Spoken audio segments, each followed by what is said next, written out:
we all know that an accused is not guilty until the court declared him or her guilty. But I'm asking, why are they still in custody? We know that investigation is ongoing. Why can't they let them go? And then as long as they get something, they can come back, like Sam Larry now. They are granted bail of 20 million, but they still ask them to be reporting weekly to the their custody. So how come they can't do this to the other two? Is it that one is permitted to be behind the bars without, or in police custody without anything tangible to hold on to? Okay, the Mohbad case is quite a sensitive one. Of course, I, for one, I was deeply affected by his death. A young guy and a very talented young man. And there was a lot of uproar surrounding his death, and there is still a lot of controversy.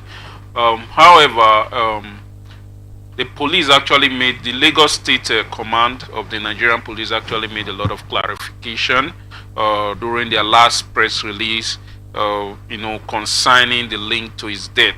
Initially the whole news was pointing to Sam Larry, and then was also pointing to Naira Marley, because of the videos we saw online concerning bullying and on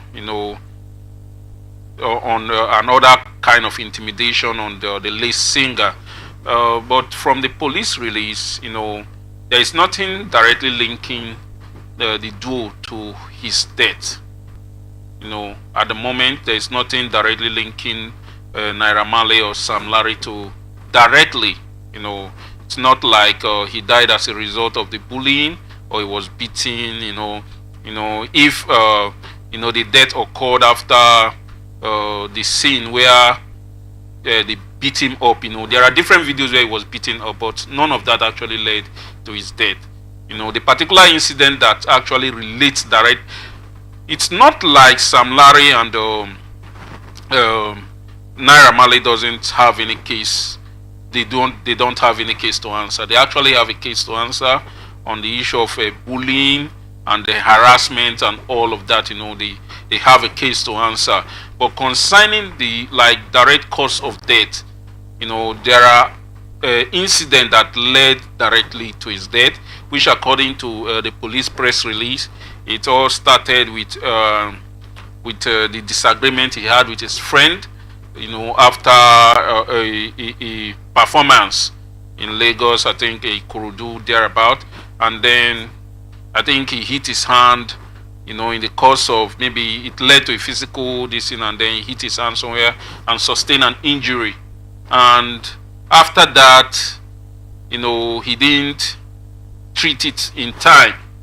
He didn't actually seek medical help immediately, and sought medical help only when the whole thing was getting on him, when he started feel that this thing is beyond just normal wound. Seems like I'll need medical, and then he called on the auxiliary nurse. You can't, just like the court actually directed the public director of public prosecution, we have to advise on how the issue of Naira Marley and Sam Larry will be handled. And good thing also, they've been directed, like their passport, their international passport has been will be seized, so that they can't actually run out of the country. So they are not actually running away from the law. So we believe that maybe from the advice of the director of public prosecution, they will not decide on what to do about them concerning their specific case, because now it's not clearly, they are not clearly separate issues.